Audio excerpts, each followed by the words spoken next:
सिंध में तालीम खाते ऐं सिंध सरकार जूं दावाऊं दूर थी वयूं आहिनि। हिन जदीद दौर में बि दोदापुर इलाइक़े जा केतिरा ई स्कूल बिल्डिंग ऐं बुनियादी सहूलियतुनि खां महरूम बणियल आहिनि, जंहिं करे सभई शागिर्द ऐं शागिर्दियाणियूं वणनि छपरनि हेठियां पट ते वेही तालीम हासिलु करण ते मजबूर आहिनि।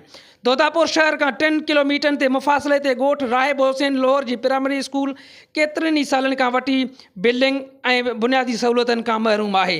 ॿारड़ा वणनि ऐं छपरनि हेठियां तालीम हासिलु करण ते मजबूर आहिनि। स्कूल जे शागिर्दनि ऐं उस्तादनि सिंध सरकार ऐं तालीम खाते जे आफ़ीसरनि ख़िलाफ़ एहतिजाजी मुज़ाहिरो कयो आहे।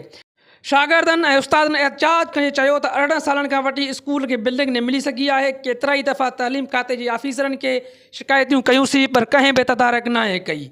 स्कूल में फर्नीचर जी बि सख़्तु खोट आहे। ॿारड़ा हिन कहर जे गर्मी में नुटण उस ते हिकु छपरे ऐं वणनि हेठियां तालीम पिराइण ते मजबूर आहिनि। तालीम खाते ऐं सिंध सरकार जूं दावाऊं सिर्फ़ु ऐलान में ई रहिजी विया आहिनि। जेके स्कूल खुलियल आहिनि उन्हनि में बिल्डिंग न आहे, जेके स्कूल बंदि आहिनि उन्हनि स्कूलनि में बिल्डिंग सां गॾु फर्नीचर जूं बि सहूलियतूं मौजूदु आहिनि, जेका सरासर नाइंसाफ़ी ऐं ॿारड़नि सां ज़ुल्म आहे। हिननि तालीम वारे वज़ीर सिंध सरकार जे आला ऑफिसरनि खां मुतालबो कयो त नोटिस वठी स्कूल में बिल्डिंग मंज़ूर कराए तामीर करायो वञे ऐं ॿियूं सहूलियतूं जेके आहिनि ॾिनियूं वञनि। कैमरा टीम सां गॾु अख़्तियार मुंदराणी, कोशिश, दोदापुर।